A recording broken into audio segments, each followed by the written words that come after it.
Dane, is that you? I don't know who else it would be, but yeah, it's me.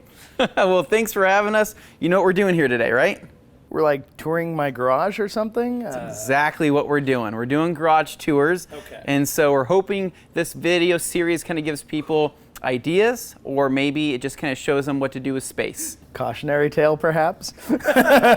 Maybe. Hey, so the thing is that we want all sorts of garages. We don't just want the most crazy garages. We want average garages. We want to see what people do within the space that they have. We think that that's very interesting and probably the most relatable to everyday people. Dane, you know how this series works. Have you seen the previous episodes? I haven't, because we're in the process of making them, so I haven't seen the other shoots. It's all a surprise to me. Okay, well, so here's what we're planning on. We want to know your long-term goals, short-term goals. We want to know what you've done with the space so far, how long you've been here, kind of etc. So let's go ahead and jump into this. What is the square footage of your humble abode here? So on paper, they say 440 square feet, but I think we measured it and it's closer to 430.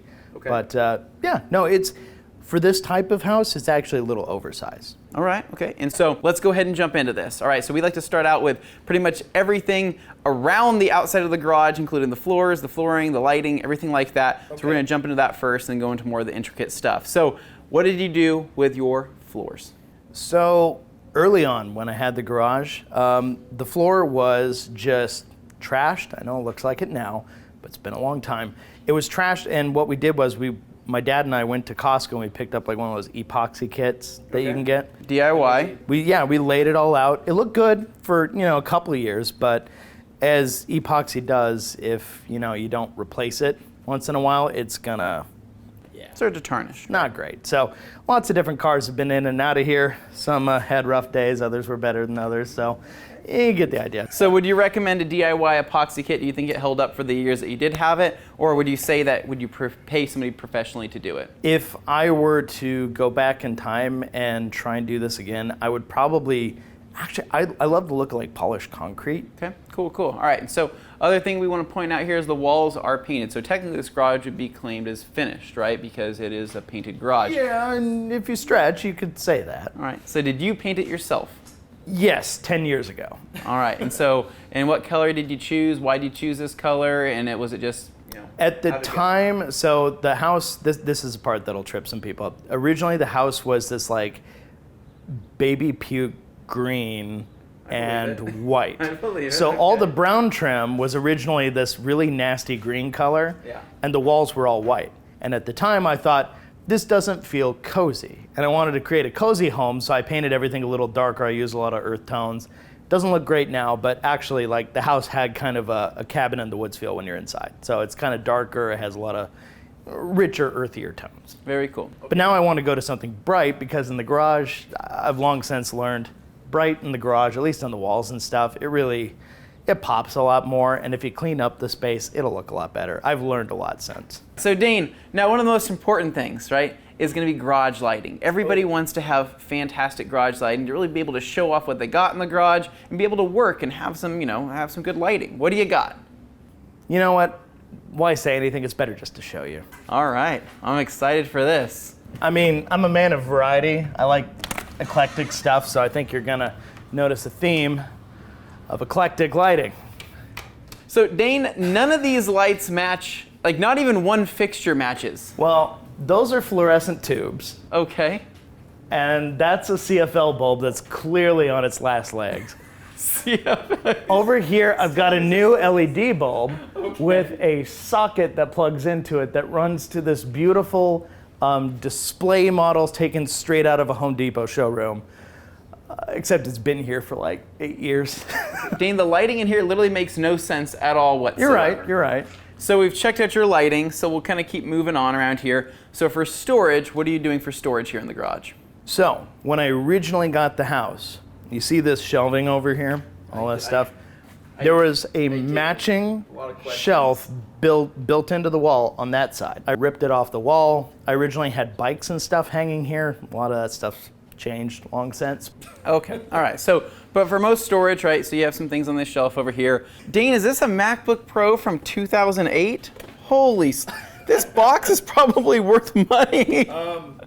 I don't want to make it worse, but it's actually a box from 2007. Oh my gosh, I was close. It's the biggest, most powerful MacBook Pro they sold at the time, and that was my original editing computer. So I love the trinkets. dipping into my trinkets and potpourri, thank you. And, oh my gosh, hold on. Oh, if this isn't a throwback. Oh man, that's love actually the this game. newest one on there. I have Need for Speed 2 done. Do you? Oh my, 3D Movie Maker. Hold on, Need for Speed 3, Hot Pursuit, Classic baby. there. Everybody loves that. That one's a blast. Okay, so obviously you've always been into cars and always been into car games. Right? Yeah, that goes way back. So you do have the potential to, obviously, if you wanted to organize this and clean this up, Yes. you do have storage space here, right? And these shelves are built in, and so they're strong and sturdy. They're built in, but I mean, let's be honest, they don't look super great. Like maybe I could dress them up a little bit. That's an option. Okay. Or I did have the idea that maybe take this one out too, replace it with like nice Craftsman style cabinets that are like actually stacked or something. Like I see the ones they got at Home Depot. I like those. Okay. So maybe something like that. So walking over here, workbench, right? Yes. This is original to the house as well. The guy who owned it built it. I've been shocked at what this has been able to hold up because it doesn't look very sturdy, but it's held up a lot of weight. Okay. Yeah. And then what I thought is actually really cool, right? And I think a lot of people will probably like this, is what you did for storage up above here. So these are also original to the house from the previous owner, and they were up there, and they're another thing that just had like really, really good strength to hold stuff up. But I probably need to invest in a shed for my backyard. So what I like about this though is it gives you the ability to put things up and out of the way, right? Obviously it doesn't take up any more floor space, you know, whether if you're gonna have a cabinet. They're very high up. They're not gonna bother anybody. It's higher than the door frame, so. Yeah. And so they make units like this that are already, you know, basically made out of steel, right? It's actual racking. These are look homemade, which is pretty cool. But structurally, this thing's solid. Yeah. I mean, that thing's not going anywhere, as some dads would say. All right, so lastly, let's cover your short-term goals with this garage. What do you want to do short-term, and then we'll cover long-term. Sure. So short-term, obviously, needs a little sprucing up. Easiest thing to do, take all the stuff off the shelves, off the horizontal surfaces, clean those all out, and start finding real homes for them, because obviously this is just not aesthetically pleasing. Okay. So do you spend a lot of time in here, though, generally?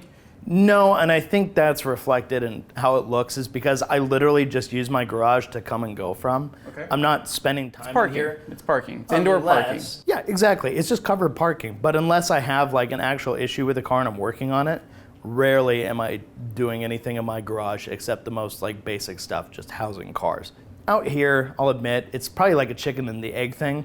If I made it nicer, I'd want to spend more time in it. But since it's not nice, I don't want to spend more time in it. You know, kind of balance. So one thing I do want to point out is that if you were to ever open a movie rental business, I think I would be the first to come check out your goods. Okay. I mean, there is an assortment of movies and games and everything like that. What's your favorite movie of all time, Dane? Probably Herbie the Love Bug. Or The Life Aquatic with Steve Zissou. It's like a two-way tie. Okay, all right. Would we find those in your movie rental business? Oh, wait, it's a three-way tie because it also ties with Crank. All those movies couldn't be more different from each other, and yet I like them all equally. All right, so short-term goals, declutter. You want to declutter all of this, and you want to kind of clean it up. Okay, long-term goals, what's your plan? So I have this crazy idea in my head because, I don't know if you saw this, but out here, I have my girlfriend's car parked outside. I recently had this whole side paved. It used to be just dirt and gravel there. Had it turned into an actual cement, foundation you can go along, and it goes up to the back of the house. My goal eventually is to actually pave the area behind the house here, behind the garage, and have that be a spot that I could actually pull a car through the garage out too. I think that's not a bad idea at all. I think that if you were to blow out that wall, I think that if you were to do another garage door that kind of lifted from this side, you'd be able to drive through and pass through with some more parking out back there. It would be usable parking space. Have you seen outside? Are we going for a tour? Guys, this is a world exclusive, the first sneak peek at Dane's backyard restoration. Yeah, so this is the back.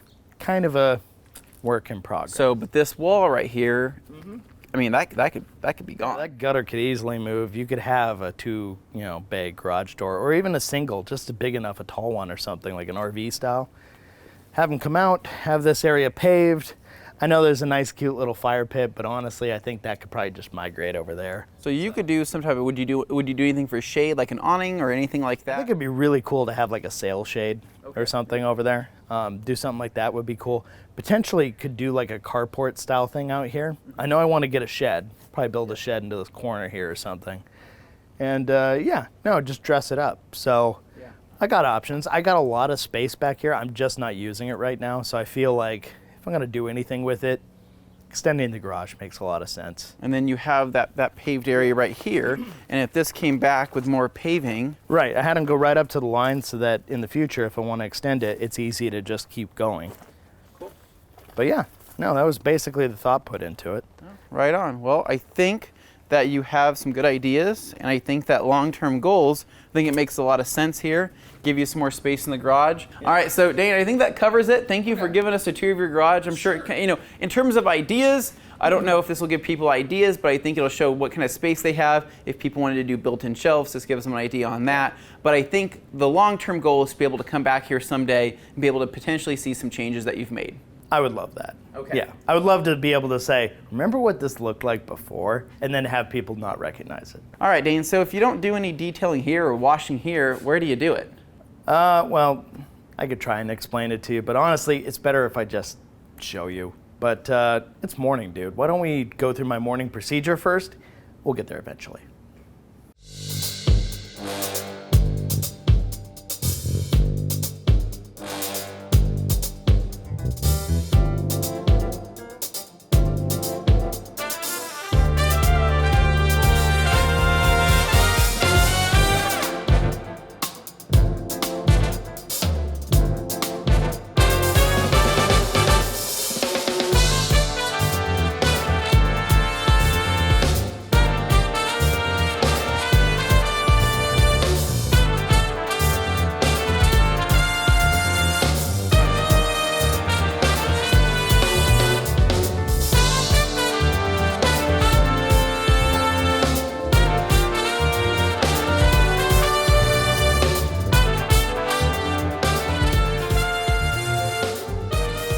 All right, Dane, so we showed up to your secret wash spot. So yeah, walk me around. What do you do with this place? Well, welcome to my wash bay. Very proud of it.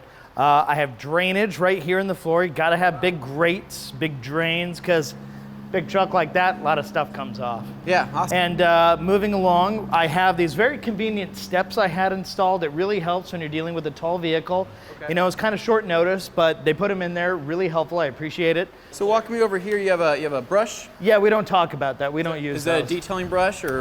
Well, you know what? I try and just pretend this doesn't exist, because every time I've seen these anywhere in my detailing career, it's only been for bad reasons. Gotcha. So okay, makes a lot of sense. We don't even. Okay, use it to clean the floors, basically. Yeah, it's a glorified floor, cleaning broom / mop / foam spitter. Floor crevice tool is what we call that. Yes, gets in the cracks. Okay. And then, so what I thought was cool is you actually did some decorations here. So what did you do for your wall decor? When it came to the wall decor, what I wanted to do was I wanted to have this built for free. So I actually had to opt out and get some advertising done. So actually, when I use my wash bay, I look up and I see, and I know who's paying the bills. So that way I can make sure the whole thing functions smoothly, we get the whole thing done, and everybody's happier for it. They get some advertising. I'm the only customer, but that doesn't really matter. But over here. Oh, you have your own instructions for your procedure. This is your SOP, isn't it? Your standard operating procedure. Helpful. I got a whole list of things I can choose from. It's a little dirty right now, but that's besides the point. This is cleaning bay. Everything that gets cleaned in here ends up on the walls. Oh, This is how it goes. Yeah. My pressure washer down here. Okay, I've got a not MTM hydro. Not MTM, okay. But you know what? I'll get there someday. I'm just not there yet. Any quick disconnects? Can you pull that out for us? And no, it's just one big fixed wand, and even then, it's actually kind of like a mid-range wand. It's not even that long. Okay. And I noticed it's actually kind of already spitting up some water. So you even made yourself some instructions here. I think it's funny. It's super meta. Yeah. Basically that you have your own instructions for your own wash bay. Yeah, it's funny. I actually have a bucket here. I'm telling myself not to use my bucket in the bay. Doesn't mean I can't use the things I have in the bucket though. So that's probably the route I'm going to take. So what kind of chemicals are you using in this bay? Do you have a list over here? Because I see this this is kind of like a whole, this is what we have basically at the rag company, but a little bit actually more refined. And so you have buttons here and whatnot. I actually pay myself to do it. I put my card in there and it goes out of my bank account and goes right back into my bank account. It's a very circular method. It just makes it feel like you're really doing something, you know? Yeah, no, so that's pretty cool. So you got Jackson's to sponsor this timer, you have your card swipe, and then for chemicals, it's actually pretty cool. So, wow, we baby, your baby. I like that you put that there for signage. I baby, my baby. You have a stop. Oh, you're using tire degreaser, tire cleaner. So is that your brake buster inside there? Could be, might not be. Don't know. Okay. You know, it's kind of a mystery thing. I just tell them every month, come in, restock the stuff. I don't look, I don't see what goes in there. Could be anything. Gotcha, cool. And then for soap, I'm guessing you're probably using maybe GSF or PNS Pearl. Your foaming brush for the floor cleaner, Green Star in the floor cleaner perhaps? I mean, that would be the right move. Yeah. I couldn't say for sure if that's what's in there. It might be pink when it comes out, might be blue when it comes out, might not be green. But at the same time, I tell them once again, mystery sauce, they throw it in there, and that's what I get. Cool, all right. So then we do have some clear coat protectant. I mean, it could be bead maker, it could be SO2, high pressure wax, I like that. Yeah, because all wax should be high pressure. And then you actually have a CR spotless system built into this, so a water deionizer, right? Yeah, no, it filters everything out. I'm sure the filters are good on it. These places are known, you know, like in my case, the way it's built, they're known for having fresh filters all the time when you put stuff through. No worries there. It's good resin. It's definitely not 20 years old. Wow, cool. You're changing that out. That's awesome. So, Dane, I'm starting to think that this isn't actually your wash bay, and we are, in fact... Well, hold on. I mean... Dane, we are literally at a car wash. Tomato, it's fine. No, Dane, this isn't even yours. This is not your wash bay. This is the Jackson's car wash. I paid to put that sign there. I don't know why you're blowing up my Dane, spot. it is completely open here. You don't even have a door on this place. Well, if you had a vehicle that big, would you really want to have to wait for that giant door to go up and down all the time? No, you just want to drive through. I guess not. All right, Dane, well, you know what? Here, let's have you walk us through your wash procedure today with your big old truck here. In your own personalized wash bay. All right, give me a second. I'm going to wheel her in here.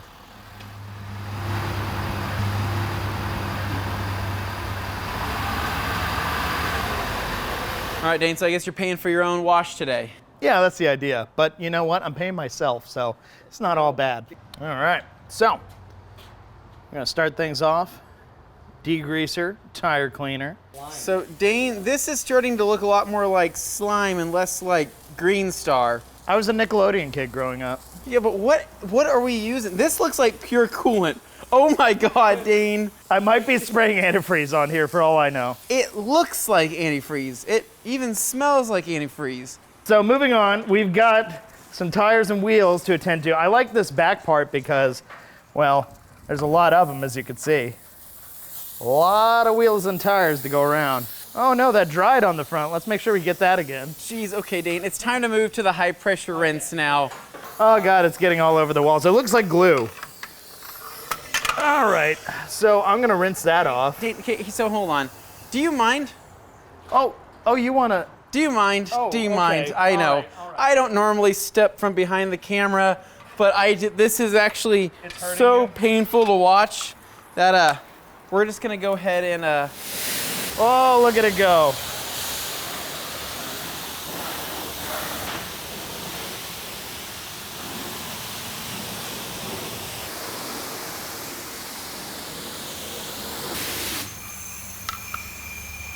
Okay, pre-soak, high pressure soap. What'd you bring with you? Well, I've got some things in a bucket. Want me to get them out? Yep, I'm gonna start doing some soap here. No bucket washing, but we're not washing from the bucket. We are using their stuff for the most part. Just might mix things up.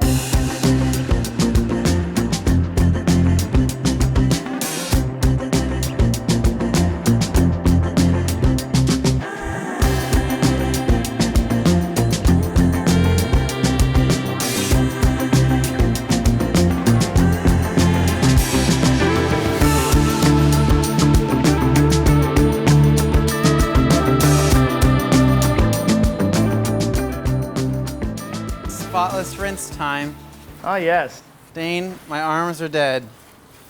Well, big trucks will do that. This is the worst spotless rinse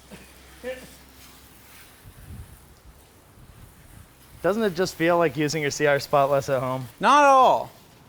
So we pressure washed it. We high pressure soaked it. Yep. And we re-pressure washed it, and then we hit with some spotless water. All in all. So this is probably my least favorite type of wash ever. Yeah. Yes, this is pretty bad. I like how little we touch the truck. But you have to touch it, Dane. It has to be touched. So how are you drying this thing off? I got some liquidators. Some TRC liquidators. Let's go fetch those bad boys. I believe they're sitting over in the cab on the other side. All right, now enlisted Jimmy. Jimmy's like, why am I getting roped into this too? I don't know how any of us got roped into this. This is meant to just be a garage tour.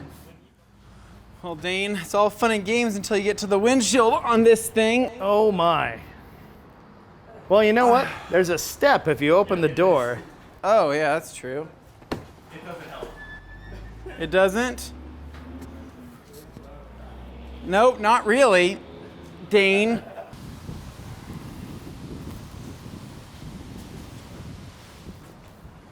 Okay. That about good as it's gonna get. All right, Dane, so that's gonna wrap it up for your garage tour.